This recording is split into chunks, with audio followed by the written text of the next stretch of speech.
dumb American, arrogant, throwing fits, ripping shit, tearing it, imperative. Then I'm killing this mic no matter where I live. These derelict rappers acting a fool, this embarrassing is flagrant. That's the nature of this entertainment, and we can't even change it. Guilty before arraignment, now the system taints it. But when we speak, they all laugh at us, and y'all wonder why I'm lacking trust. Try to fight a giant with attorneys that can back them up. That's church versus science, both sides start acting up. I'm late on my assignment, hopping up a mile high, climbing, obviously never silent. New alignment, I'm defined, cannot describe it. Used to describe it as a young graffiti artist. Before the beard, I always got carded. Hit every bar, even though my bar has been the hardest. The scars on my face, and I ain't always been the smartest. But I'll show you where my heart is. I said I'll show you where my heart is.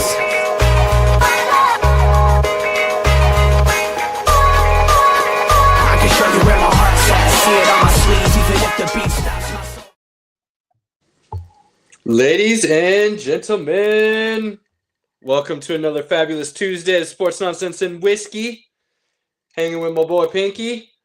We're one short tonight. He's got family obligations, so give Robert a break. Pinky, how we doing this evening, good sir? I am good. I am drinking whiskey, ladies and gentlemen. I got Crown Royal chocolate whiskey, and then I put some bourbon cream in, because 'tis the season. So. Okay, all right, nice. Not too shabby. Buddy. How you doing, my guy? I'm good, man. I'm good. I got my Austin 316 shirt on. I'm ready to rock and roll. I feel like we might get in a fight tonight. Feeling good. All right, excellent. We're going there early. Excellent. You know, this is the type of show that Andy likes to listen to. And, that's who we do this for. Andy's our number one listener, and he loves it when we fight. So we have to give the people what they want. Poke the bear with some facts and see what happens, I guess.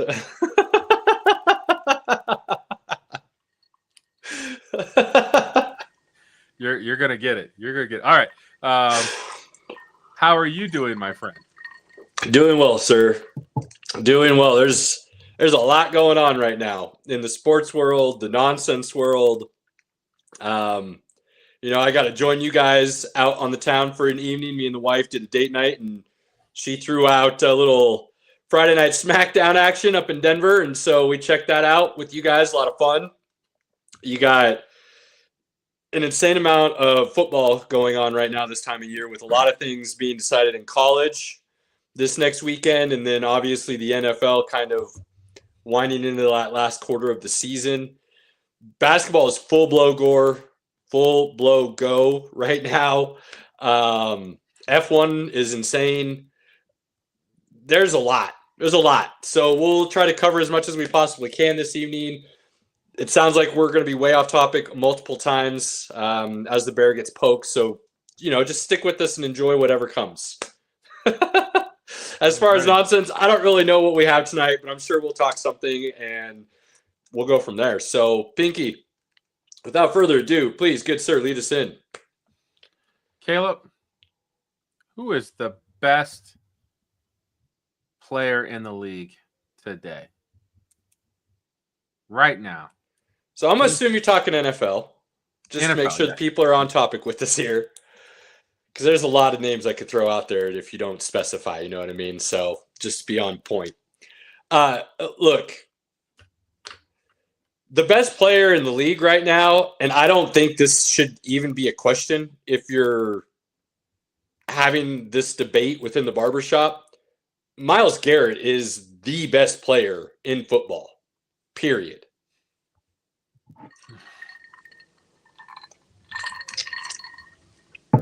He's the best defensive player. Ow. Dude, he's right now, what's happening to him this year, and this is not the first year it's happened, but for sure this year right now, as it's going down, this man is getting the Calvin Johnson treatment on defense +1. He's double and triple teamed on every play.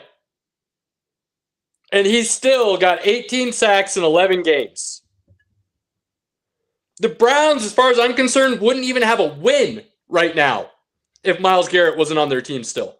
Right. They would be over. So the 3 wins they do have, I'm attributing straight to Myles Garrett. I don't This to me, the closest thing I can think of that is within recent memory is Ndamukong Suh's year in college where he should have won the Heisman. Where he is obviously the best player. He is manhandling and dominating anyone that's put in front of him.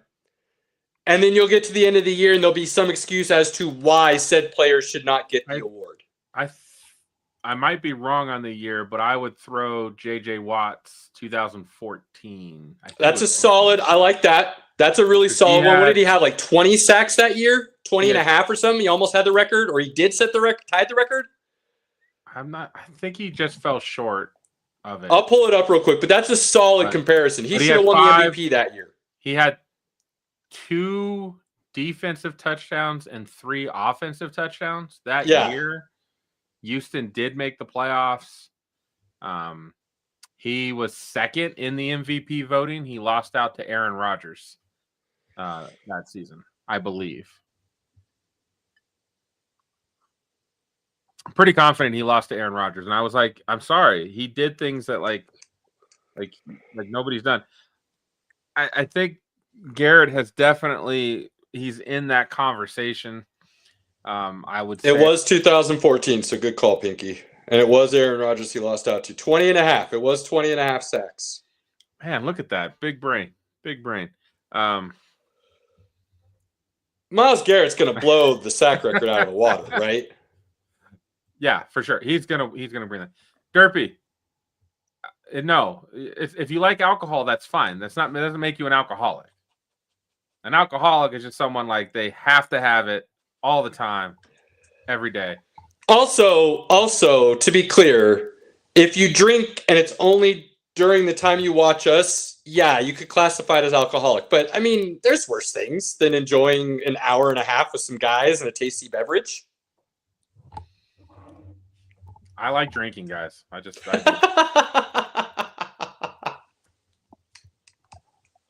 know my wife gives me crap about it, and I'm gonna have to tone it down.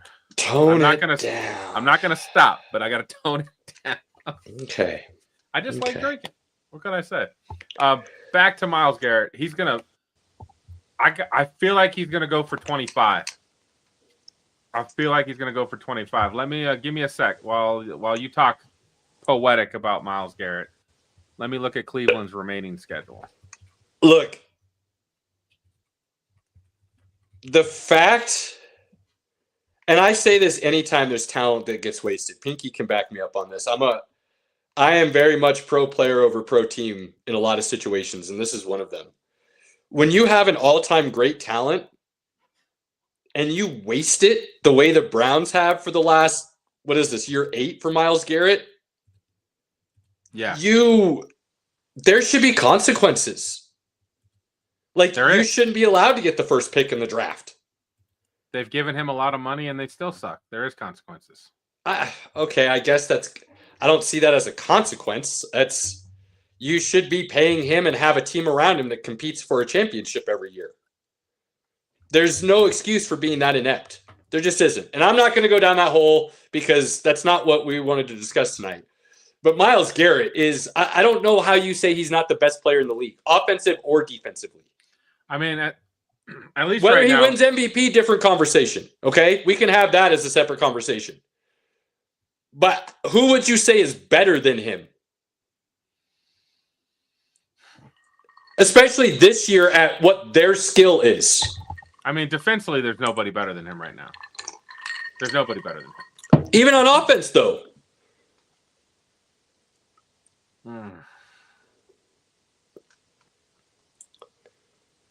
I mean, I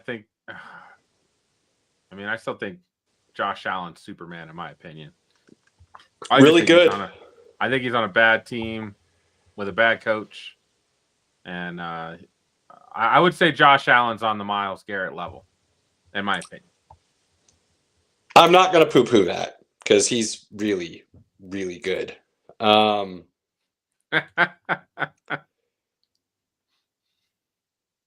mean, you're not wrong, Derpy. You're absolutely not wrong. But, and I guess I should clarify this too. I don't have any sympathy for Myles Garrett. Just like I don't have any sympathy for Mike Trout. You chose to stay in those horrid situations and take money and stay. Whether it's loyalty or the dollars or you want to do something nobody else did and bring a championship there, I don't care what the excuse is or what the reasoning is or anything else. I don't have any sympathy for him. I do have sympathy for the fan bases that those are their teams, and any good fan isn't just going to rip the Band-Aid off and pick a new team because their team's bad. You suffer. And sometimes, unfortunately, you pick a fan base to be a part of where you suffer so much it becomes part of your personality. My son, and there are fan bases in that situation.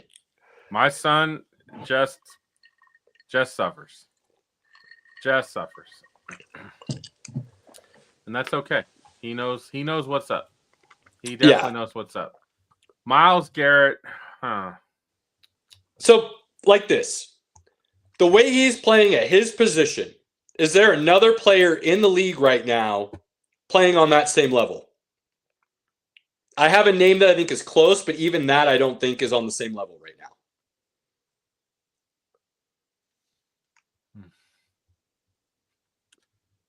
I don't know, man. Tell me. You're probably right on Myles Garrett. He's probably Stafford's playing on a pretty insane level, right? What is he at? 27 touchdowns to 0 interceptions right now in the last 9 games. I've got Stafford as MVP right now. Well, quarterbacks are going to get that, and I have a hard time arguing against that because of how much they touch the ball. We've gone over that. It is the nature of the position and the sport, unfortunately, whether you want to argue against that or not. Do I think Myles Garrett has a very legit and solid argument to be an MVP this year, even with the Browns being as terrible as they are? I really do. I really do. And when he sets the sack record, people are going to have to come up with excuses of why he's not the MVP this year. Regardless of how bad the Browns are, you can take Myles Garrett off the Browns, and I truly think they would have 0 wins. Because then their defense and offense would be so terrible, they would have no choice but to just allow the other team to score. They would go over. Yeah, you're right. You put, let's say, the backup of the Rams in, which is Jimmy G right now, and with how much talent's on that Rams team, I think you can make a legit argument that they might only have a 1 less win, maybe 2 less wins. But they're still sitting in the playoffs right now within the NFC picture, I would think. That team's really good. That defense is playing well. You've got 2 of the best wide receivers in the league. You've got a legit running back. There's just a lot of good pieces around Stafford. So when I look at it from that situation, as good as Stafford's playing, and he's probably going to be the MVP at this rate, and I'm not going to say it's not rightfully so because of how much he touches the ball and what he does as the quarterback. But what Myles Garrett is about to do this season, I am hard-pressed to think we're going to see it again anytime soon. He's pretty dominant this year for sure. To set the sack record, even with it 1 more game, I mean, he's gonna pass it considerably, I would think. So the 1 extra game isn't going to be a problem. I got him at 25. Fair, but he's also doing it in a pass-happy era where it's even harder to sack the quarterback, in my opinion, because of the way the ball is getting out. What's the average now? It's just under 2 seconds, I think. Yeah, if you're not throwing the ball in 2 seconds, you're holding it too long. For sure. So, there's no such thing as a 5 or 7 drop back pass anymore. Those are unheard of. It's called scrambling, and you get lucky if you can catch the quarterback at that point. So, to me, I think it is a little bit more difficult to get sacks in this era, especially when you can barely touch the quarterback. So, it's impressive what he's doing right now. Very impressive. Here's their remaining schedule. They play the 49ers this weekend. That's probably 2 right there, at least. He's going to get 1 or 2 on Brock. Then they play the Titans. Oh, 3? That's probably another 3 for a game, if not more. Then he plays the Bears. He's got to get Caleb Williams the way he runs around. And then he's got the Bills. Allen's known to give up some sacks. That offensive line is not very good. What did they give up, 8 last week? It's not great at pass blocking. Run blocking, different story. Right, but still, they gave up 8 last week. Then they've got the Steelers. Okay. And again, is it Aaron Rodgers? Is it Mason Rudolph? And then they got the Bengals, week 18. he should have already said it. So whatever he does against the Bengals is just the cherry on top, I would think. But you're giving him that as the last matchup to kind of just raise the bar. Watch him go for 5 or 6 sacks that game. He legitimately, with that schedule, he could get 30. Yeah, He's that's at 18 not right now. He needs 12 more in 5 games. 6 games, sorry. 12 more in 6 games, 2 per game against that schedule. He's almost averaging 2 per game. It's doable. It's doable. I don't know. I don't know if he'll get there. I could see Josh Allen and the Bills playing a game where, run the ball, quick passes. Like, maybe they keep him from getting one. But the other teams, I think he's getting 1, 2, 3 sacks for each one. So should be fun to watch the sack watch. Yeah, it will be. And you're probably right. He's the best player in the league.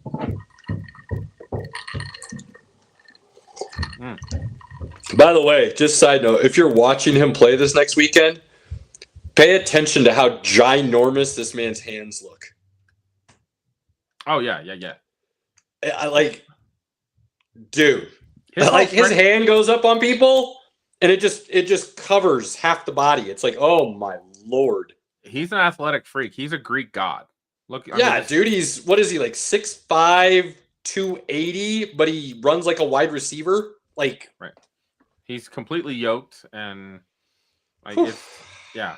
So, and wasting away in Cleveland land. And he chose that though. That's on him. He took the money. We talked about that. He said, "I want to play for a winner."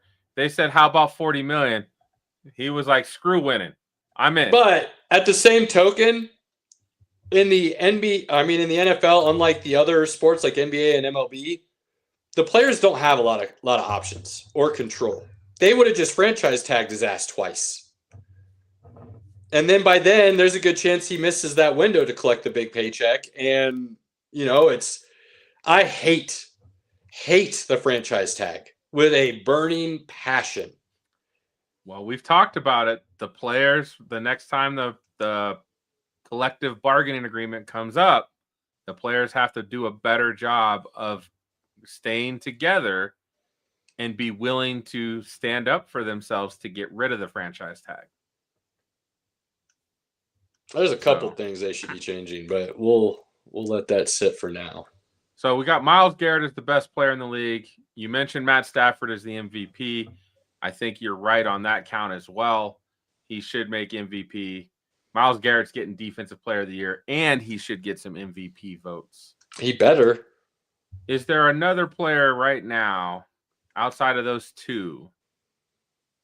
And I've got one in my mind that I'm going, whoa, that guy is killing it.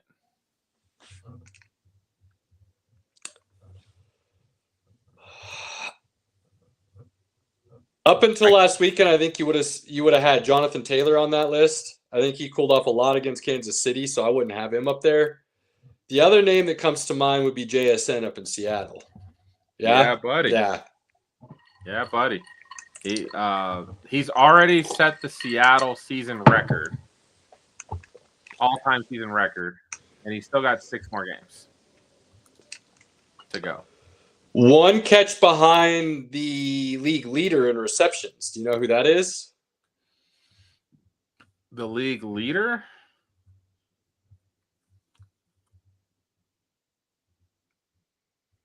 I do not know who that is. He has 80. The league leader is at 81. I don't even have a guess. It's a running back. Ooh. A running back has 81 catches? Do tell, Caleb. Do tell. He's going to be converted to a slot receiver at some point in his career, and that's going to be Mr. CMC. Oh, okay. That makes a lot. That should have came to mind. Fair. One other interesting stat that I saw within that list. Guess who else has 80 catches this year and did not play last weekend?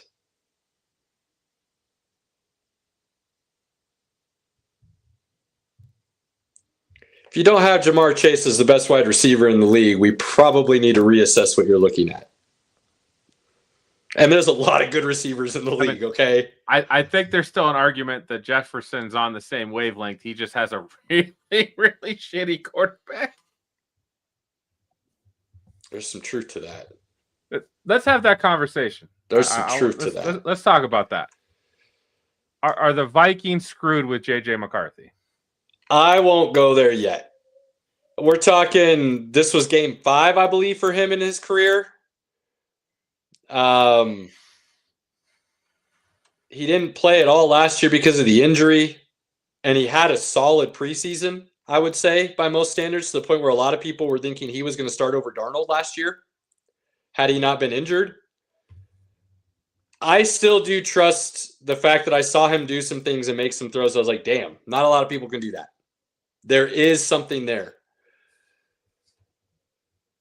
I do have to be honest with myself, though, and go, did his lack of play calling and passing in college hurt him more than I was willing to accept coming into the NFL?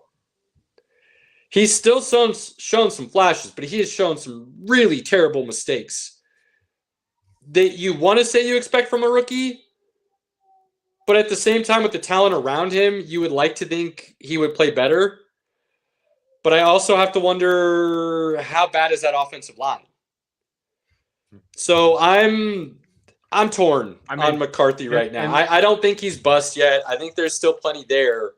But, dude, Vikings might have missed their window now. Like, McCarthy could still become really good in a couple years and be your franchise quarterback. But you could have had Darnold and just paid him and kept McCarthy and gone Green Bay transition like I told you to. And you decided you didn't want to do that. So now you're in the position where you better get offensive linemen. That better be the only thing you care about in the offseason. And you better hope he makes a big jump from year 1 to year 2. I mean, Minnesota's toast. Like, they don't even have to worry about playoffs. They're toast. Yeah, no, this season's... And I'm a Jordan Addison fantasy owner. He doesn't even look at the guy at all. Like, I'm praying they shut him down this week and put Carson Wentz in, because then at least Jordan Addison will get a couple looks. Fantasy people would be happy with such a move. I mean, Hawkinson's not really getting the ball. Jefferson had only four throws to him. I mean, 6 throws, 4 catches. You know, on a normal good day, he's getting at least 8 or 9 looks minimum. So there's a lot to be desired in Minnesota right now, and it looks even worse when you watch Darnold playing the way he is out in Seattle, and even to a lesser extent the way Jones is playing for Indianapolis. Right. Because you had both those dudes in your building last year, and you chose not to keep either one. So it's a tough pill to swallow for a Vikings team that had much higher aspirations for this season. Right. Oh, man. Now go back to Chase real quick.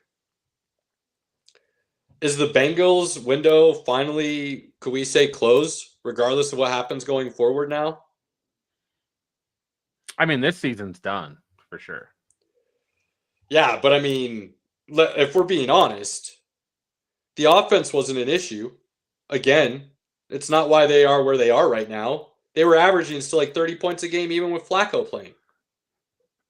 They are going to have to spend, well, and they're in a tough spot because they still need to spend capital on their O-line, and they still need to they need to spend almost their whole draft on the defense, period. And I don't know. And even that, you're asking rookies to come in and play at all pro levels. What they need to do is they need to hire whoever's in the LA Rams draft room, who in the last 2 to 3 seasons has drafted fantastic on the defensive side of the football. You ain't lying. Because the Rams have not pulled and signed free agents on defense. They've drafted free agents, or they've drafted guys on defense, and they've drafted the right guys on defense. So that's the Bengals need to figure out again, and the Chiefs, and I hate giving the Chiefs credit, right? But if you look at the Chiefs over the last 4 or 5 years, they've drafted really well on defense. 4th rounders, 5th rounders, 6th rounders come in and make contributions in Spags' defense. They still have Chris Jones. They still have a 1st rounder in Karlaftis that they use. They still have Trent McDuffie, who's one of the best box corners. Like, he gets in, he'll play the run, he'll stick to you, he'll knock the ball out. He's a good all-around corner. He's not the greatest cover corner, but he's a good all-around corner. I think we could agree on that. They have like 6 rounders playing safety. Like, they've done a good job drafting on defense guys that fit what they do. The Bengals really have to do that. They have to get somebody in that knows what they're looking for to play their scheme. I don't think Lou Anarumo is a bad defensive coordinator. Oh, I was just going to take that a step further, because look at what Indianapolis is doing this year with him as the DC. That defense looks pretty solid. Yeah. Now, I would also say that Indy's got more talent on defense than Cincy has. Sure. So I think it has more of a, like, no matter how good a DC you are, if you have literally nothing to hang your hat on, like, there's nothing you can do. Yep. You can only squeeze so much talent out of a turd. I guess. So do you think, again, their window is closed? Is Joe Burrow going to be talked about as the new Dan Marino? I think it may be time for a change at coach. I will fully support that, and that's my boy. You know that's my boy. But I don't think he's actually the issue per se. I think it's the GM and the owner because of who they've given him to put on the field. But at the same time, you're the dude running the ship, right? Well, I think they need a defensive head coach who can then have an offensive, because I think there's a lot of guys out there, even young, possibly unproven guys, that could get pretty good production out of the offense that they have. Yep. Chase Brown, T. Higgins, Oshawa, Jamar Chase, Noah Fant has played pretty good for them at tight end this year. The O-line's not awful, but it's not good either. It's like that kind of in between. So I think if they had if they had a better defensive head coach who knows how to look for talent, find talent, fits his scheme, and can get them just middle of the pack, they would be better off. Yes. And what they really should have done is grab somebody like Saleh and paid him and brought him in. The problem is that the owners are notoriously cheap and refuse to spend money on the players, the franchise, for what it takes to really win. And then they're like, well, we paid Burrow, and we paid Chase, and we paid Higgins, and we paid Hendricks. And it's like, yeah, but you don't do the little things after that are required to continue to build. You stop there, and you say, that's enough, now go win, but your facilities are trash. Like, that's a notorious thing. Isn't the Bengals, they don't even have a practice facility? They have one, but it's not good. Or it's outdoor, like they don't have an indoor one or something. It's something stupid, and it just blows my mind, stuff like that. What's really wild to me, Pinky, there is no reason, zero reason that a pro facility is below the standard of a top-end college facility. Right. Anything a college facility offers, a pro team should be offering and then some. If you truly care about winning. It's really easy to tell the owners who don't care about winning because the first thing out of their mouths is, I paid them, they can go buy that themselves. If you are a Bengals fan, you are praying for Mike Brown to die and for whoever takes over the team to sell and make the billions and billions of dollars that NFL teams are going for. And at that point, the new owner will have money to invest in the team and its players. I will say, as fans, you hope the owner has an epiphany and decides he no longer wants to be an owner and just sells. Pinky's being a little cold. I understand where he's coming from. I'll try to lighten it just a little. And again, we don't actually wish harm on anybody, but I understand what he's trying to portray, okay? And there's Bengals aren't the only franchise, okay? So, but the and Bengals I know Browns only... fans wish their owner would up and leave too. At least to his credit, as much as I don't want to give him credit, at least he's gone out and tried to spend a bunch of money. He did it horribly, but at least he's tried. So, moving off of the Bengals, who is the number one team in the league as it stands today? I'll say the same thing I said a couple weeks ago. There is no front runner. There are a lot of really good teams that all have flaws. I know a lot of people are picking the Rams as the favorite right now. Their flaws might be lessened as of recent. A defense seems to be shoring up quite a bit. The offense seems to be clicking quite a bit. So there's less flaws there. So if you want to put them as the front runner, I don't hate that. But they haven't exactly blown anybody out. They haven't exactly. I mean, look at their schedule. I'm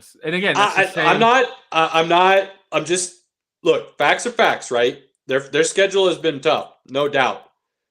Nonetheless, though, they still haven't blown anybody out. They've kind of been in a lot of really close games that could have gone either way in a couple situations.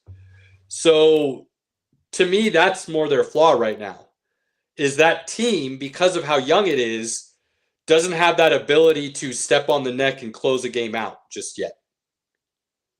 And to me, that's what I see as the Rams' flaw right now. Are the Rams the best team in the NFC? Nope, won't even say that right now. Again, if you want to say they're the front runner, I'm not going to be mad at that. I won't even necessarily argue against it. But I still think Seattle is really good and pretty damn close. I think the Eagles are still there based on that roster and the way that defense is playing. I'd be hard-pressed to think that offense can't click at some point. I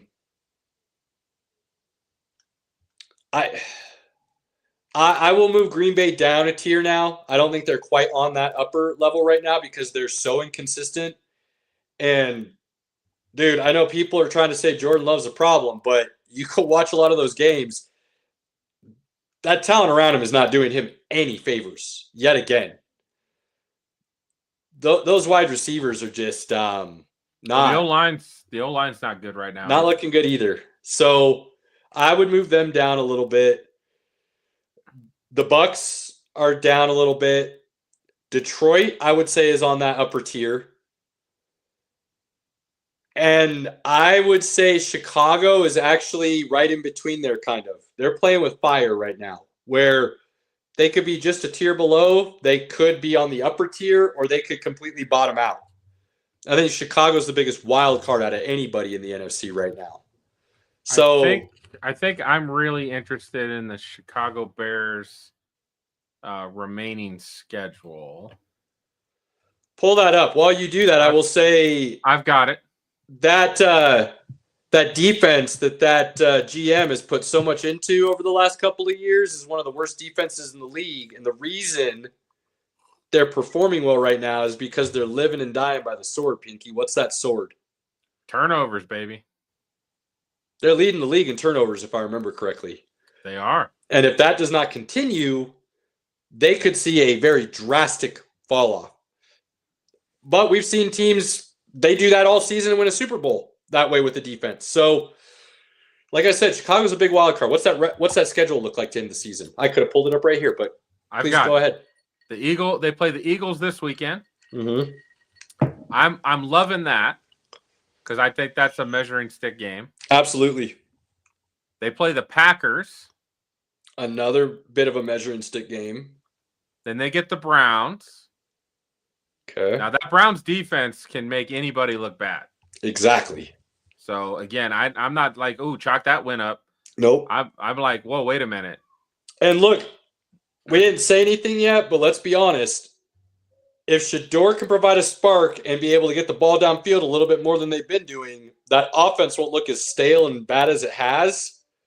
So it could cause some issues down the stretch for some people. Then they play the Packers again. Okay. Then they play the 49ers on Sunday Night Football. And then they play the Lions. End the season with the Lions. That game could actually decide division. That game could decide seeding. It could decide if one of those teams even gets into the playoffs. That could be a very interesting game. Right now, they are the division leader at 8-3. They've got the Packers at 7-3-1, which is amazing to me because they've looked awful. And then the Lions at 7-4. So very interesting. Very interesting. What are your thoughts on the Patriots?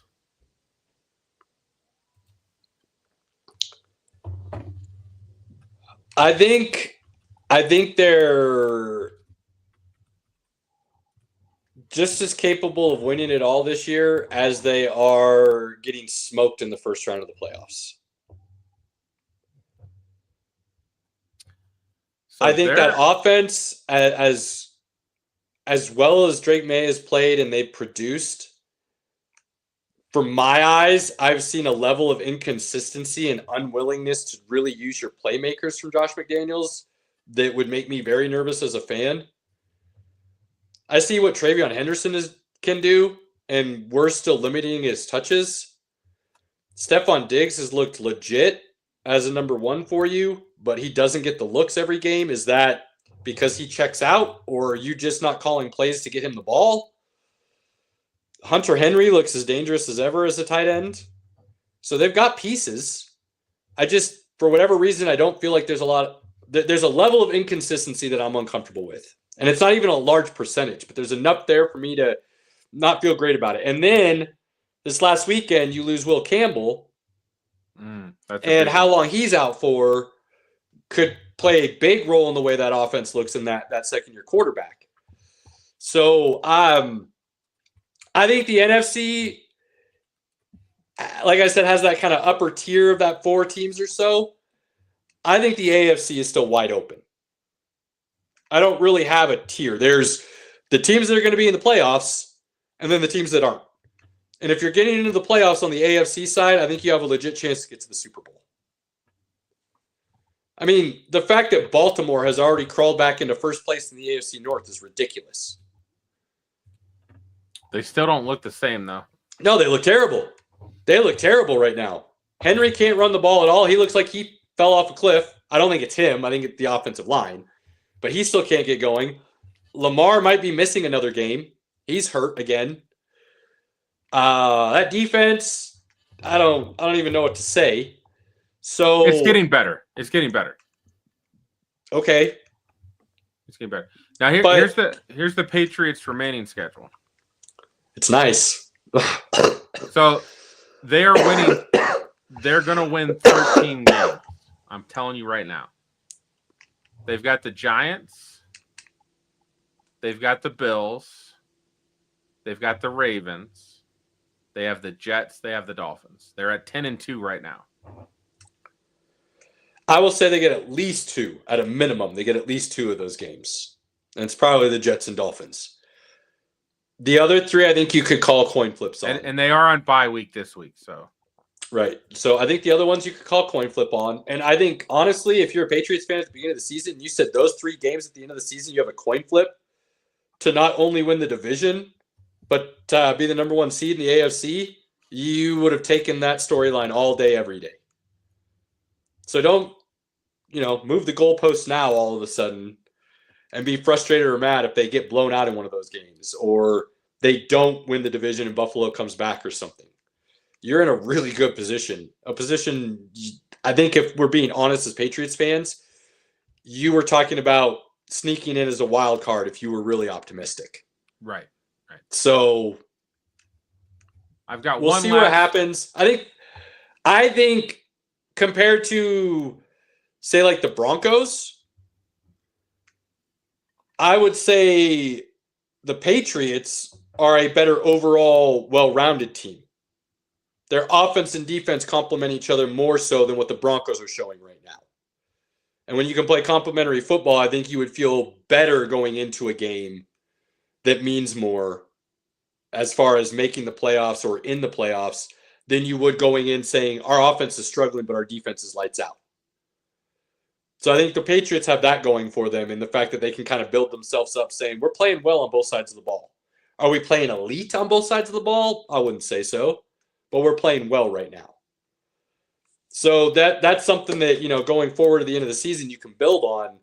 That's a better place than saying, we got one side of the ball that's struggling. Like even the Eagles, we got one side of the ball that's struggling. Doesn't matter how many horses we have, we can't get it going. Our defense is lights out. So somebody's got to, what are we going to do? Whereas the Patriots are like, we feel confident on both sides of the ball. Let's go play.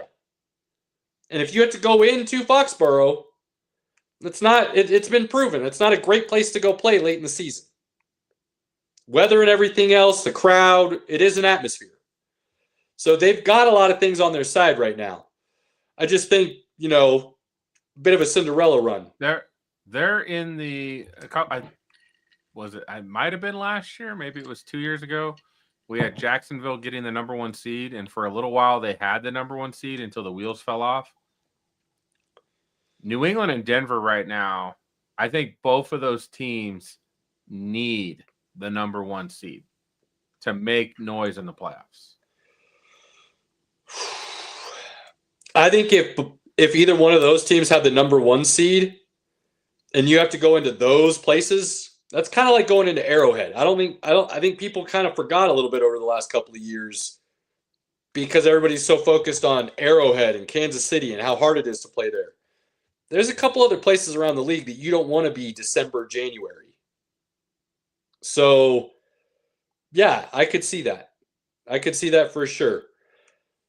Now, Pinky, kind of staying in that AFC area, but bridging the gap between both leagues into this holiday weekend, is there a more intriguing game and matchup than the game you probably have to accept as such, and you yourself will be excited to view, and you'll hate yourself for it, in Kansas City and Dallas?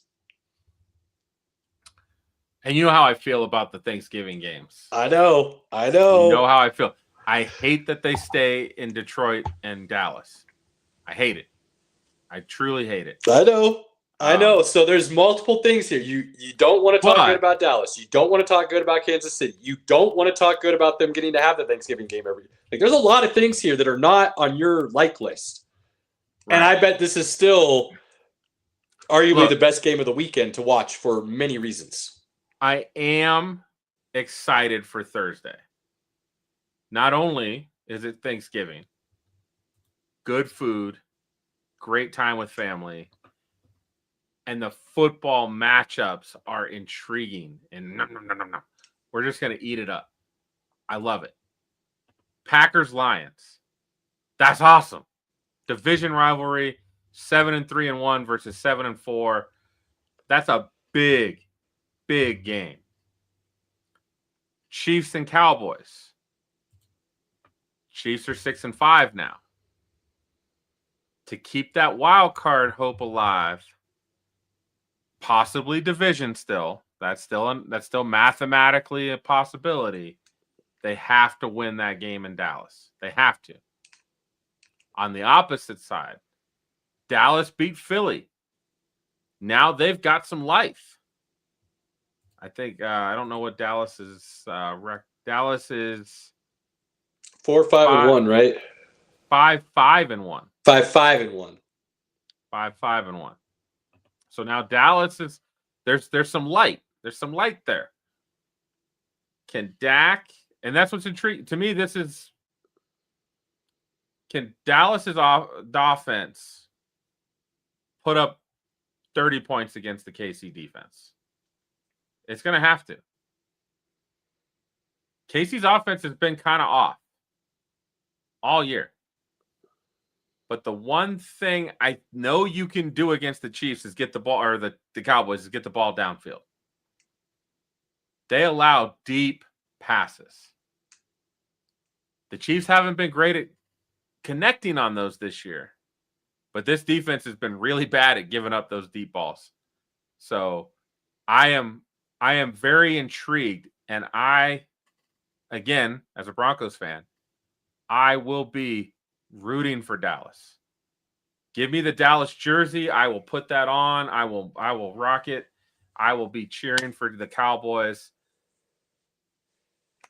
at the end of the day because I want the Broncos to win the AFC West. I would love the Chiefs to miss the playoffs because I think that just makes it intriguing because then now everybody – Chiefs make the playoffs, they're going to make it to the divisional / AFC championship game. It's going to happen. It's going to happen. Yeah. It's going to happen. And nobody hates the Chiefs more than me. But I got to be real, right? We try to. I love that. Our talk video about the Chiefs, that they were still probably going to make the playoffs. People were like, Chiefs, glazing on the Chiefs. And I was like, I hate the Chiefs. I'm just looking at their schedule going, oh, they can beat pretty much every one of those teams on their schedule.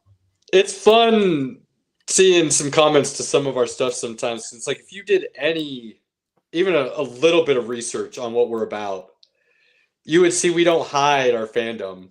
We try to be objective, but we don't hide it. And we know it creates bias, but we don't hide from those. You would have very quickly not ever used the word glazing the Chiefs when it comes to us talking about the Chiefs. I spit facts. And I will say, I talked with Andy about the game. Best thing the Chiefs did was they ran the damn ball. Yeah, what did Hunt have? Like 30 carries? It was something ridiculous. 30 touches? Like 20 something carries at least, and he was over 100 yards. Yeah. And guess what happened? They won the game. Yeah, good things. But at the end of the day, they played to win. The Colts played not to lose. That hurts them. That was a mistake. That hurts them. I think that's what, when I started thinking about the Chiefs this season and the games that they've lost, most of the teams that have played the Chiefs this year have not played scared and not played not to lose. Yeah, absolutely. You have to play aggressive. You have to take it to the Chiefs. You can't sit there and be like, we're up 7. Let's not make any mistakes. You got to keep going. You cannot play scared. Agreed. I think I'll end on the NFL here, and you give me your take. I think anybody calling Daniel Jones and Indy fool's gold, they've come back down to earth, this is who they are. I would actually argue everything that's happening to them right now is really good for them. These are learning moments within great opportunities to develop, find your true weaknesses, and either do things to where you eliminate those as being possible or you develop them enough to where they're no longer an issue. I think that defense is playing well. They have an insanely good run game. They have weapons. I don't think Daniel Jones is as bad as maybe people want to say he is. He's had a couple bad games here in the last couple of weeks. There's a lot of quarterbacks who have bad games throughout the season. He's had still a good season. So I think people counting the Colts out right now, I think would be a foolish mistake at this point. So let's just say this. Their last 3 games have not been a great vote of confidence. Waxed by the Steelers. Overtime win against the Falcons. They should have waxed the Falcons. Overtime loss to the Chiefs.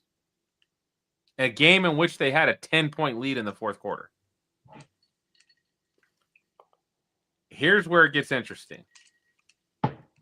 They play the Texans, arguably the best defense in the league. They play the Jaguars. They play the Seahawks. They play the 49ers. They play the Jaguars again. They finish with the Texans. I'll say this. They make the playoffs with that stretch of schedule to end the season. They should be someone that people consider very formidable in the playoffs. I'm not scared of the Colts myself. And I do think they're going to make the playoffs because they're 8-3. They basically have to win 3 of those 6. I think they can split with the Texans. I think they can split with the Jags. They've got to pull out one of those remaining games against the 49ers, the Seahawks, and the I guess it's if they split, they just need one more of those games. They're going to have to win the 49ers game or the Seahawks game to get that third one. I think they could beat the Jags both times, to be honest. But the Jags are weird. Here's to me what's scary about Indy. I think arguably that's the best run game in the league. And if you have a solid defense and a punishing run game, you can do a lot of damage in the playoffs. Now, there's still the weaknesses as we've talked about. There's still the flaws. You have to be able to overcome those or the other team's going to take advantage of it. But if I'm arguing for Indy, I would argue that that run game is a legit weapon and should be feared. Yeah, I think the Colts are a beatable team in the playoffs myself, but to me, if the Colts are coming, I'm cool with it. I'm more worried about, like, to me, at least for the Broncos. The Broncos lost by a last-second field goal, and they put up 28 points on that defense. And their offense isn't that great. So there's things that can be done. I'm very interested in what the Colts will do in these last 6 games. But I think they're making the playoffs. I do think they're making the playoffs. I think the Jags will lose a couple. I think the Texans will lose a couple. And the Colts will end up winning that division. College football. It's time. Dude. It's time. Tell the people. Dude. Like, let's just start. Let's put the CFP on pause for just a moment. Just a quick second, because that's chaos in and of itself. Can somebody please explain to me how the adults in the room that run the sport are so incredibly incompetent that you have coaches on the verge of leaving their teams, and these teams are going to be in the college football playoffs? But these same adults and coaches are complaining about players leaving teams that are going to be in the college football playoffs because of rules that these adults created. I don't like calling people stupid. I don't like calling you dumb. I don't like questioning intelligence levels. I do. But, hey, I'll make an exception for this. This is a subject where I will definitely question intelligence levels. Because as I've stated 1,000 different times over the course of us having this so-called platform, I've laid out a list of really simple ways to correct all these things. And they can be implemented immediately. And yet the powers that be still keep arguing about how it's so difficult to do the right thing and make the game better. Hey, real quick, going back to the NFL. NFL, you're not out of this either. It is ridiculous that you don't make coaching hires have to wait until after the season's over, just like free agency. So NFL, don't think you're safe from this conversation either, but we'll focus it on college for now. It's ridiculous. It's absolutely ridiculous that you put rules in place that almost force the hands of these things to happen. It makes no sense to me. Absolutely no sense.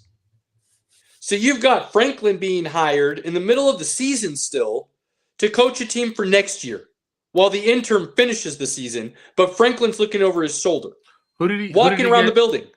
Who did he get hired by? Virginia Tech, which is a great hire for Virginia Tech. That should bring them back to a little bit of prominence, I think. That's a great hire. Ole Miss. And this isn't just on Ole Miss. But Lane Kiffin, what are we doing? Now, I'll tell you what I think is happening, and I don't hate it. I think he's playing coy, kind of like Matt Rule did with Nebraska and Penn State. Let the fervor go so you can collect them dollars as much as possible. Make people promise those dollars to your program. Ole Miss, it might be in the SEC, but as far as facilities and things of that nature go, they are not in the upper echelon. From what I've heard, they're not even close. And yes, I kind of know a little bit about this because Nebraska's facilities are arguably the best in the country right now because they just spent $1 bazillion to upgrade them. And they had the best people doing the upgrades. So when it comes to what facilities and treatments are available for players, I've read up on it a little bit. Alabama's up there for a reason, right? Ohio State's up there for a reason. You go look at what those schools have to offer. You go look at Nebraska's facilities. Then you go look at what Ole Miss has, and you're like, okay. So are they in the background saying, hey, we're going to put the money into all of this stuff to upgrade it over the years? You stay here, and we will have everything, including the backing of the money you need to be a national contender every year. If they aren't doing that in the background and they're just trying to make it about dollars and cents with his contract, then I think he'll leave. But right now, I think he's playing coy. I think he's getting those guarantees, if you will, from the boosters in the school, and then he'll end up staying. I do think he'll end up staying. But, dude, there's been some chaotic years for coaching circles in college before. This year's been ridiculous. Absolutely ridiculous. The buyouts that have happened, with the jobs that are open, with the jobs that something may still come open depending on how the season's finish. Like, it's wild. At the end of the day, until the season is over, nothing should happen. Period. So, yeah, I hate all of that. All of it. And players shouldn't be able to transfer or do any of that till the season is over. Over, done. When your team is done, not going to a bowl game, not in the playoffs, whatever it is, when they are done, you are now eligible to transfer. Yeah. So there's that. And then you've got, the guys that are going to leave their programs to go take a better job. I'm drawing a blank on the guy's name right now, but the North Texas head coach is definitely going to – it sounds like actually, if I remember correctly, it sounds like he accepted the job at Oklahoma State. Which if he does well there, he'll be gone in a couple years somewhere else, probably even bigger. Right. But that's a good stepping nice little jump for school. Sure. So then you get the small schools to lose the really good coaches because they want to up, and there's nothing a small school can do because you're not going to have the backing. There's never going to be the opportunity to build on that level. So, and that's natural progression though, right? Like that's how it should be. But again, you shouldn't be leaving that program until your season is over. But that dude just accepted the Oklahoma State job. But from what I read, the caveat is he gets to finish the season at North Texas. So if they do make the CFP, he gets to coach them all the way through. That seems more rare, though. Usually people want you to abandon ship and come over right away. So I don't know. Moving into the CFP, though, Pinky, the biggest topic, I think, and it seems to be a topic every year because this usually comes up in some way or form, shape, is head-to-head. And it is amazing how much the committee year in and year out talks about head-to-head being something that they consider heavily. And then we see right now a 2-loss Notre Dame team and a 2-loss Miami team. And head-to-head, we have an example on the field, and Miami beat them. That is Notre Dame. And yet somehow Notre Dame is ranked ahead of Miami in the standings. Make it make sense. Because that's what everybody's asking right now. Make it make sense to us. Please, go ahead. Tell me how that works. And Notre Dame doesn't play anybody to finish the season, so Miami's probably screwed. And again, that's their fault. They lost games they shouldn't have lost. Now, to me, the second biggest storyline, and I think this might shock some people, the second biggest storyline to me is, as of right now, I don't see how two Big 12 teams don't make the college football playoffs. And that's Texas Tech and BYU. Because I do believe those two teams will be playing each other in the Big 12 championship. Now, Utah could sneak their name in there. And if Utah wins the Big 12, then I think you could still get two teams with whoever they beat in the Big 12 championship getting in, which would probably be Texas Tech. But right now, I think Texas Tech and BYU meet in the Big 12 championship. And I think even if BYU loses to Texas Tech again, that's 2 losses to the number 5 team in the country. And the first one wasn't a blowout loss. So if the second one's not a blowout loss, I don't know how BYU would get punished to the point where they get bounced. So I think that's a unique situation where the idea that everybody says this conference is weak, they're not good, blah, blah, blah. If you're going to put the champion in, based on what I've seen from that conference and the team that loses, you're probably going to have 2 win. Which means the SEC is definitely not getting 6. Right. They may get 5, depending on how the season ends, because you've got A&M, UGA, Ole Miss, Oklahoma, and Alabama in the top 10. But there's still some situations where they got to play each other. They might get 4, probably 5. We'll see where that goes. So that's 7 spots. You got another 3, I would say, guaranteed from the Big 12. The Big 10 in Ohio State, Indiana, and Oregon. I think they're locks. So now we're at 10 teams. Where do the other 2 come into play? According you got to the G5 that's going to come in, which right now the highest ranked G5 team is Tulane at number 24. So then there's only one more spot. I mean, as it sits today. And that's going to be Notre Dame right now, as it looks. Which means Miami would be left out. Well, according to this, which is, I don't even know what publication this is. It's got Georgia, Ohio State, Indiana, and Texas A&M with the buys. Yep. It's got Tulane and Texas Tech, Notre Dame and Oklahoma, Miami and Oregon, and Alabama and Ole Miss. As it sits today. I mean, that's just taking the top 12, though, as it sits today, and just matching them up based on where they're ranked in the top 12. I'm saying projected out. I think right now. I mean, that's if I had to project it out right now, I would say Miami is the odd man out. I don't know. They don't play anybody. Again, that doesn't mean right. anything. But what you just read off, Pinky, didn't include the group of 5. So you have to bounce somebody to include the highest ranked group of 5 team. That did. Tulane. Oh, you did say Tulane? Okay, my bad. Yeah, it's got Tulane at 12. Oh, that doesn't have BYU in there, right? Does not have BYU. It's got Miami in instead of BYU, which I would argue BYU should be in over Miami. Now, what Miami has going for it, though, I might have to rethink this a little bit. I might have to bounce an SEC team.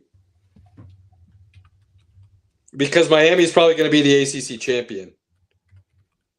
So they'll be guaranteed a spot. So I can't bounce Miami. That wouldn't make any sense. So then it becomes, who's the 2-loss SEC team that doesn't make the championship? Oklahoma?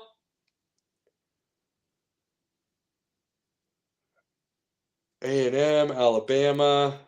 Alabama may not make the championship game. Yeah, so actually it's probably going to be whatever 2-loss SEC team doesn't make the championship game is who I would bounce and put. Look, I'm sorry. If you're a 2-loss BYU team and both of those losses are to the number 5 team in the country, I'm going to drop you in over a 2-loss SEC team. Regardless of your strength of schedule, ranking's got to matter somewhere. SEC, you don't get to have it both ways. You don't get to say our strength of schedule is so good because of all the ranked teams and then completely ignore the fact that a team had really close games against the number 5 ranked team and lost. So, yeah. This next weekend's going to be crazy. Oh, it's going to be crazy. You got the game. Michigan's going for 5 in a row. That could have implications. Michigan wins that. They might find their way into the playoffs somehow. They're sitting 15 or 16. They're on the outside looking in. 15th. But if they win,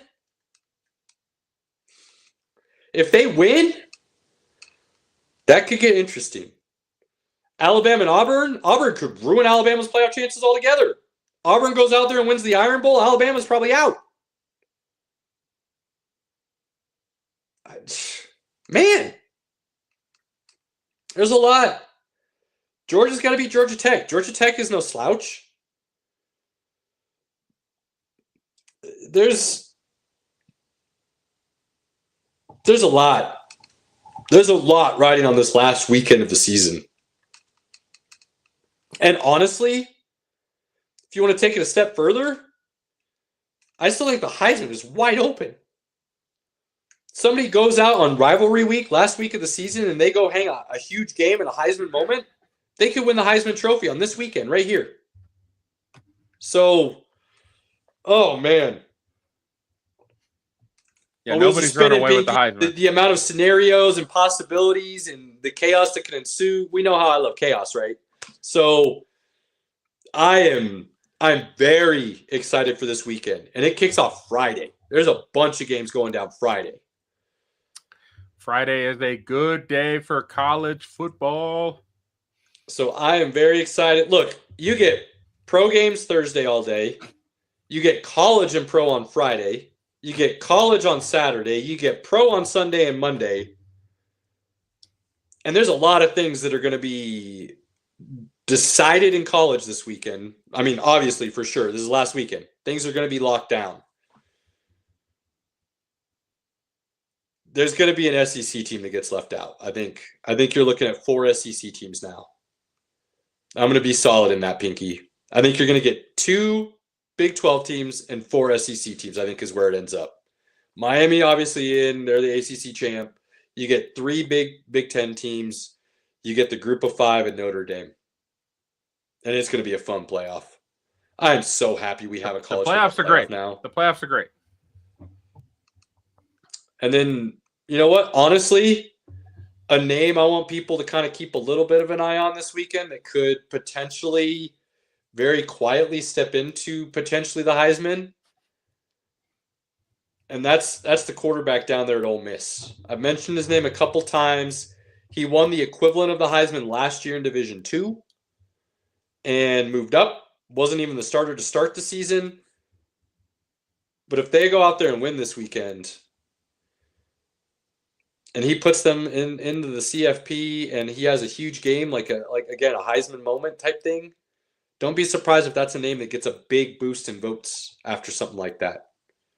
I'm not saying he is. I'm just saying that's a name that I will be watching this weekend for sure.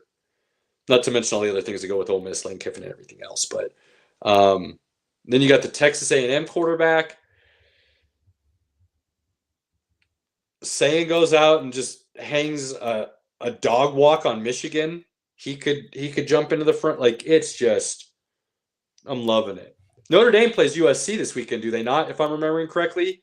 Jeremiah Love goes and hangs some numbers on Notre Dame, maybe. I mean, on USC, maybe. Guys, there's so many storylines. In Pinky's defense, he's not as big on the college game as I am, so we can't go as in-depth. He's starting to come along, though. There's been some changes in college football that have allowed him to be a little bit more interested than he has in the past. But seriously, the storylines in college right now, we could spend another half hour just on those. It's Notre Dame and Stanford. Stanford. Okay, they already played USC. Yeah, nobody cares about Stanford. So, yeah, I am going to be glued to a lot of different scenarios, waiting to see what happens. And so I'll call it. I'll say 4 SEC teams. I'm having a hard time deciding who gets the odd man out. But I'll say 4 SEC, 2 Big 12. That's 6. You get 3 from the Big 10. That's 9. Miami, Notre Dame, and the G5. That's 12. So, yep, there you go. All right, buddy. Tell us what is happening in the NBA. What is going down? So, I've tried to not talk about this topic as much as I want to because I know it will consistently come off as homer. But Jokic is playing on another level right now this year. And if you don't have him as the MVP frontrunner, the only reason you wouldn't is hate. Because even homers have to be willing to acquiesce to the fact that Jokic is the best player in the game right now and the MVP.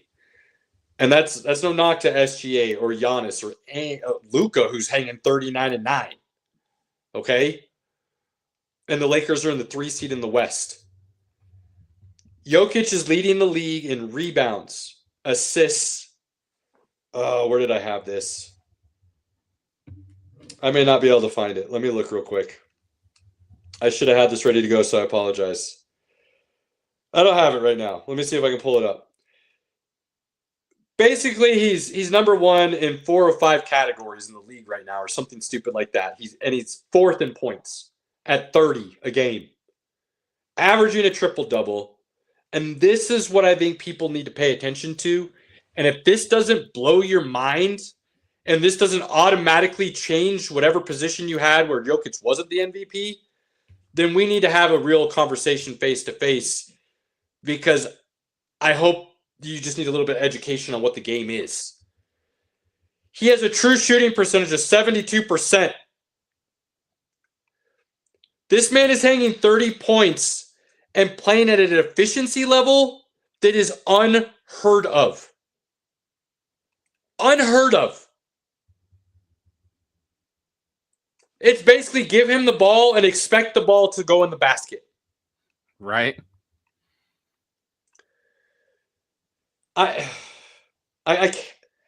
It blows my mind. And we talked about this last year, and I continue to talk about this, and I've been talking about this for years. And we say this, it's not just Jokic that we talk about this with. Appreciate the greatness while it's here, because it's not going to be here forever. But the hate at which Jokic has gotten is equivalent to the hate LeBron James gets. And people don't like hearing that, and they don't want you to even mention the same things in the same breath. But it is. And it all goes back to this crazy narrative that he doesn't play defense and he doesn't protect the rim. Who gives a shit? Blocked shots are not an end-all be-all to defense.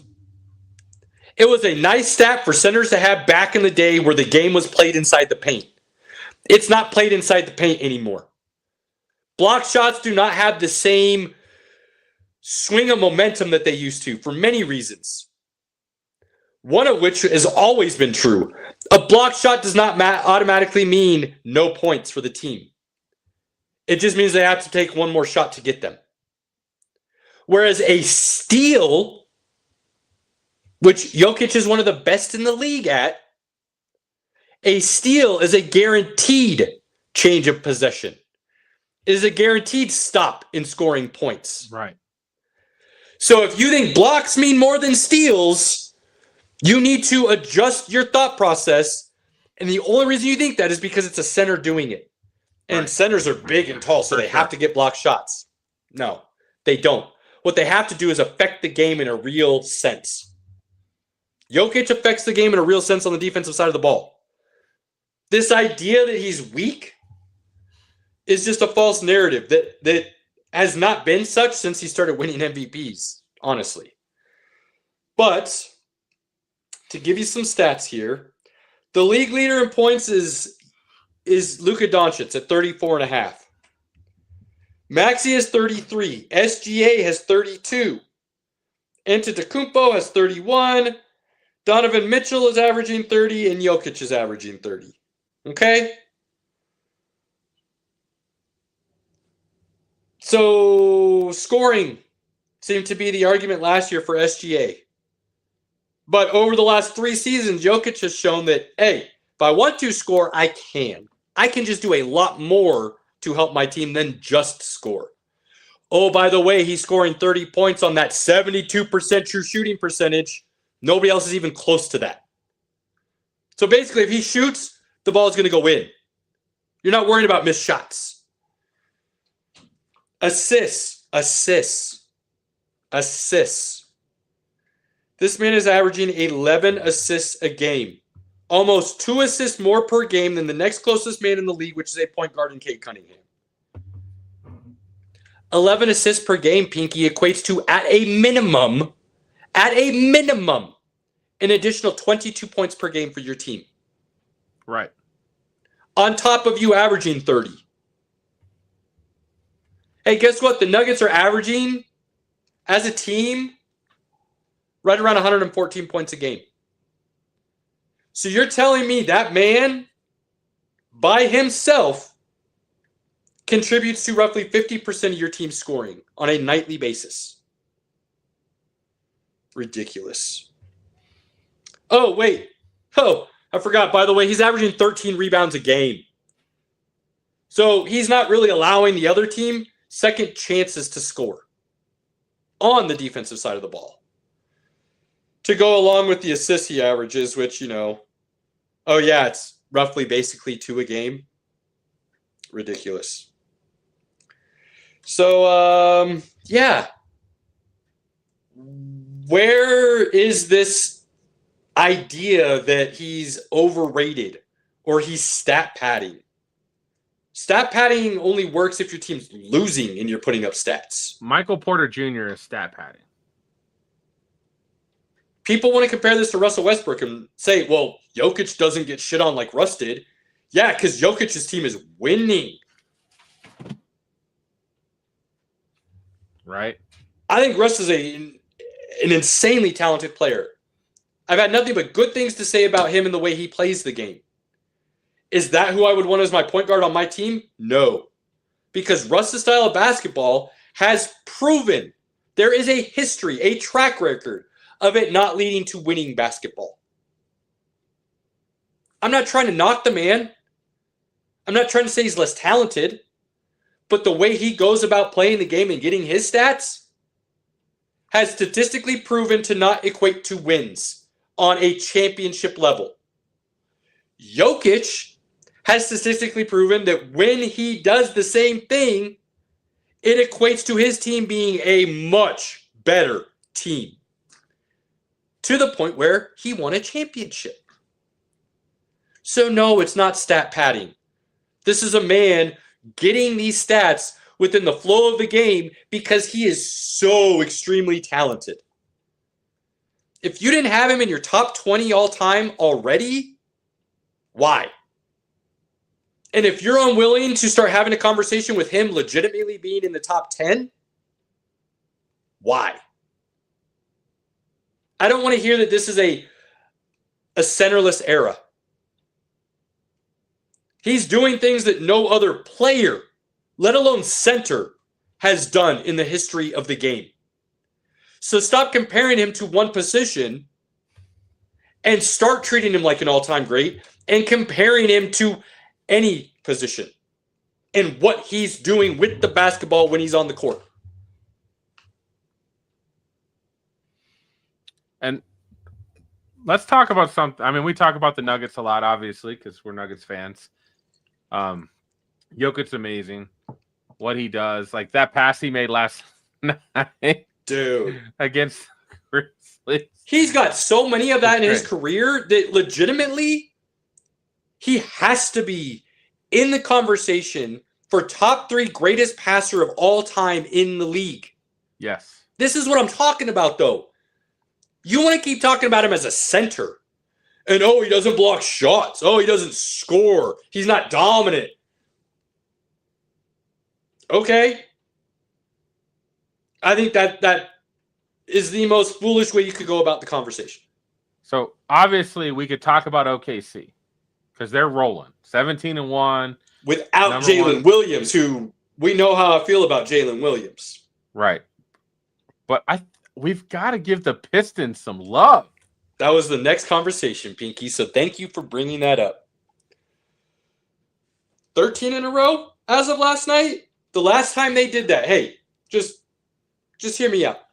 Last time the Pistons had a 13-game winning streak in a season, it's happened twice. First time, it was Isaiah and Rodman, and then Bad Boys. What happened? They won a championship. The second time it happened, Billups and Wallace and those boys. What happened? They won a championship. Now, I know, pump the brakes. I'm good with that. We can pump them a little bit. But I talked last year how I like what Kay Cunningham was and some of the pieces they had. They're taking another step forward this year.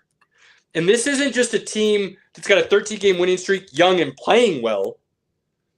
They're the second best defense in the league right now behind OKC. I mean, right now, based on the Eastern Conference, man, they're in good position.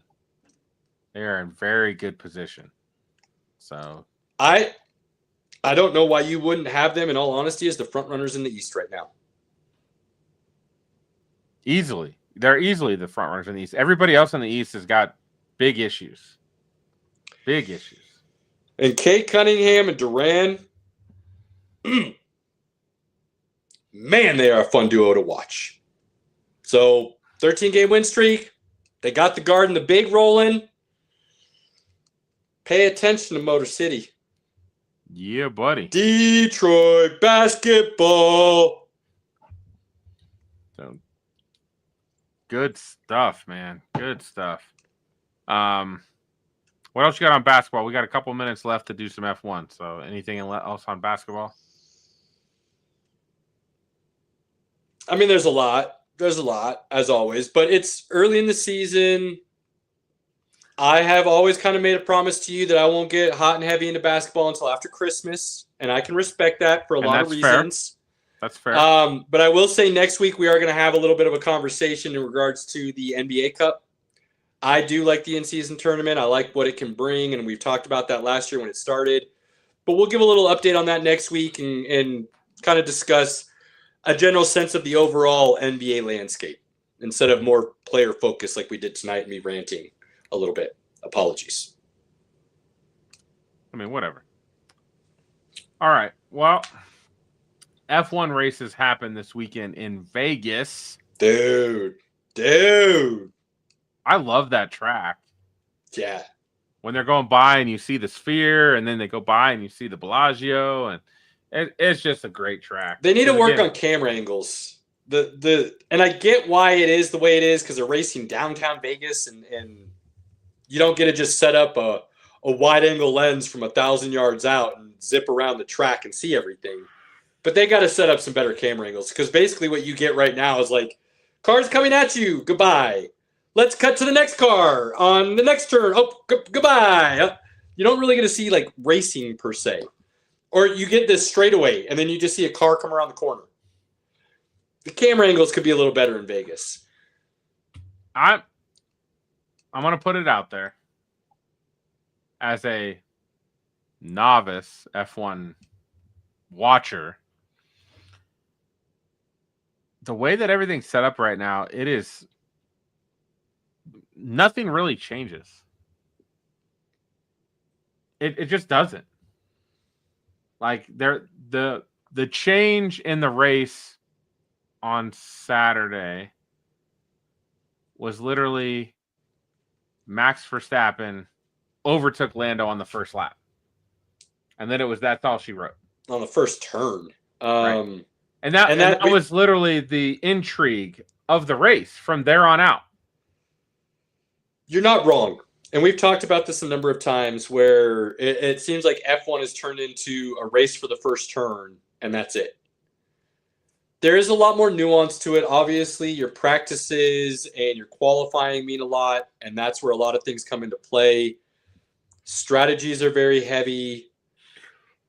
So if you watch racing to see action in the sense of passing and overtakes and things of that nature, modern F1 is not for you. It just isn't. And that's something I've had to really learn, and I do love the sport now, but it is so much different than NASCAR. And I consider myself a NASCAR fan, and I am still very much new to the sport and learning a lot. And I basically took this entire year off from NASCAR to focus on F1. And they could not be more different. You have to pick a driver in F1 and root for that driver and watch what that driver is doing. Because nothing else is really happening. It's just not. Yeah, I could see people being much more team-oriented than driver-oriented in NASCAR. I mean, in F1. Because then you're worried about more that team point standing in the Constructors' Cup. And then if your drivers are fighting for the Drivers' Championship at the end of the season, that's like the cherry on top, the added bonus. Whereas like a NASCAR, you're definitely picking a driver, and that's who you're rooting for, very much so. I think that is a bit of a knock, a check mark against F1 is the lack of true race day action. The action is more, for lack of a better way of saying it, it's almost manifested, created by the broadcast rather than the actual racing itself a lot of times. And I have heard it explained this way, and I think this can help newer fans. If you're really just watching it for the drivers and not the teams, you're looking at 3 tiers. There's almost like Major League Baseball, AAA, and AA kind of thing, or AAA and rookie ball, where it's like you got the top third of the grid that are actually battling for a win. You've got the middle part of the grid that are then kind of all racing each other. And then you've got the bottom of the grid that's kind of all racing each other. And within those 3 pockets, there are overtakes and passes that might happen sporadically. But on the whole, there's not a lot of movement within the grid when you look at it that way. So it isn't a unique sport. It's a niche sport. I'm glad we jumped into it this year. I really do enjoy all the intricacies about it, and I've learned to come to love it. Just like, I mean, if we're being honest, all sports that I take any interest in, I come to love. So I've said for a long time, rugby's on my list. Maybe next year that'll be the one I pick up, or maybe I just try to get even deeper into these ones. I don't know. But with this race, I saw something today, Pinky, where there is a scenario in which we could end up in Abu Dhabi at the end of the season, where Piastri, Norris, and Verstappen are all tied at the top of the leaderboard in points going into that last race. There's a scenario where McLaren completely fumbles this thing, and I don't know enough F1 history, but I would venture a guess that it would go down as one of the biggest, if not the biggest, flop in F1 history as far as the potential for drivers to win a championship and then get beat out. It would go down as arguably one of, if not the best comeback and season a driver's ever had if Max Verstappen wins. There's a lot on the line in these next 2 weeks.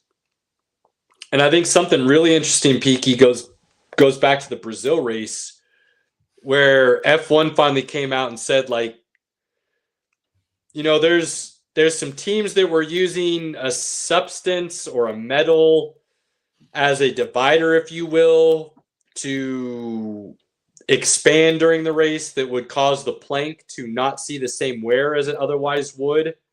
And after the Brazil race, the FIA came out and basically told all those teams using it, knock it off, don't use it anymore.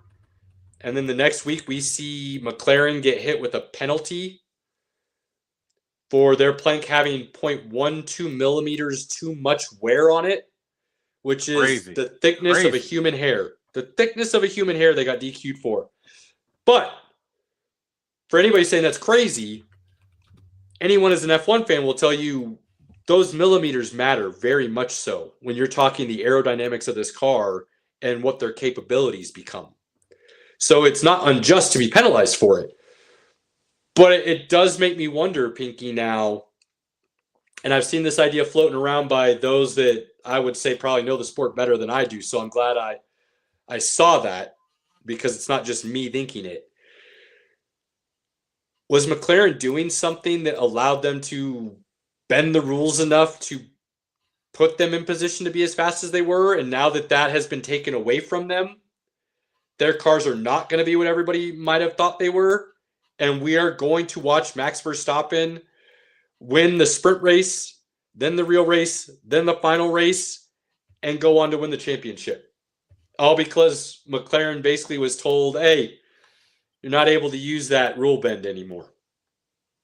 Like, that's crazy to think about, to the point where it would make me wonder how many other teams were using the same rule bend, and did it give McLaren a true advantage for the Constructors' Cup as well? Like, Maybe. lot of what ifs all of a sudden that blow my mind. So for Lewis Hamilton, the nightmare is almost over, and as he said, he cannot wait for this season to end, and he's so distraught right now, he's not even looking forward to next season at this point. Mercedes would still like to finish strong. They've got a lot going for them with both drivers signed up and coming back next year with a strong showing. Can they hold on and finish second in the Constructors' Cup point standings? I started the season not being a Max Verstappen fan through no fault of his own, but because of how dirty Lewis Hamilton was done to lose that championship back a couple years ago and give it to Verstappen. The more I became an F1 fan, the more I learned about the sport, the more I followed it and educated myself, the more I liked Max, because it seems like he's a genuinely good dude who just cares about helping people around him and is ultra competitive. And that might bite him in the butt sometimes. It might make him come off as cold and callous sometimes and things of that nature. But I can respect that competitive nature, that hating to lose more than you love to win almost kind of sentiment. So I am a Max fan now, which is a 180 from where the season started. But I like Lando. I got no beef with Lando either. I wouldn't mind seeing him win. I'm not a Piastri fan. And maybe the picture that's been painted of him this year is wrong. And maybe it's not the best way to go about judging him, but I can only judge him based on what I know and see from the start of this season of me truly following the sport. He comes off as whiny and entitled. I'm not a Piastri fan, so I've got no issues with him blowing his lead and losing the championship. I don't like to see anybody get done dirty, and I don't think Piastri's been done dirty. So I've got no qualms with him kind of basically just crumbling under the pressure is what it looks like. So it really does seem like it's kind of Lando or Max as far as what I'm rooting for. And either way, I won't be disappointed if that's how it comes out at the end. Yeah, buddy. Finish us up. What are we saying? Final thoughts. As much as Robert really hates it and Pinky doesn't see how it would work, boy, that rumor mill of the Snyderverse coming back sure seems to be picking up steam on a daily basis. Pretty wild situation that if it really happened, the way the rumors are spreading, James Gunn being just out and Zack Snyder being back in would be,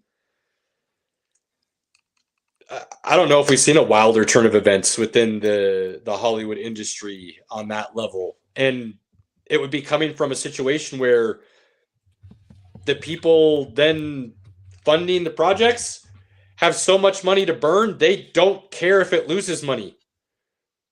And for anybody wondering what that comment means, go check out Live Golf and read up about Live Golf for just a little bit, and you will understand why I think the Snyderverse truly is in play right now. Because this is coming from an entity that does not mind burning money. Literally. Because they have so much they can't get rid of it. To you, good sir. Final thoughts. Final thoughts. I am excited tomorrow to check out the first 4 episodes of season 5 of Stranger Things. I am ready. From what I've heard, there's a lot of sentiment. It sounds like too little, too late from the fan base. They're all going to watch it in. They're all going to watch it. Yeah, they're all going to watch it. But I'm never even seen an episode. I couldn't even really tell you the actors. That's how disconnected I am from that thing. But I have heard some rumblings here, it seems like, that people are unhappy that they've had to wait this long. And where you're talking like 10 years for 5 seasons. Oh, is that what it is? That's today's modern age. That doesn't seem that bad. I mean, it's pretty bad. I mean, it's not good. It's not good. 1. When did it come out? What is it like? It's 9 years. Okay. For 5 seasons. What do they do? Like 8 episodes a season? Season 1 had 8 episodes. Yeah, I hate that. Season 2 had 9. Season 3 had 8. Remember when you used to get quality network shows that were 30, 40 episodes a season? I'm going to say this, though. Stranger Things is I didn't really care for season 2, but seasons 3 and 4 were awesome. Season 1 was amazing. I'm excited for the finale. I'm going to be glad to see it wrapped up. And I understand that there's possibility of additional pieces to the universe that they might do. But I'm excited to see this culminate because, again, it's really good stuff. I would recommend watching it. It's good stuff. On that note, I hope you got something out of the show this evening. Robert, I hope you had a great evening with the fam. Well-deserved evening. To anyone that supports us in any fashion, please share. Get other people, follow, ask us questions, give us topics. What do you want to hear? Nonsense, sports, anything in between. We don't care. We like conversing. We like having a little conversation. Surprisingly, the bear didn't get poked at all this evening. Andy, sorry, buddy. Better things next week.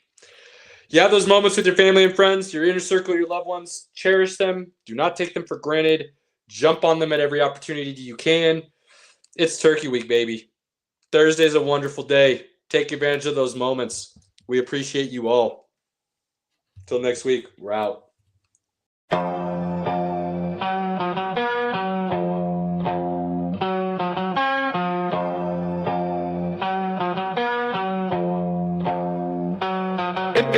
Pinky in the building, reppin' orange and blue.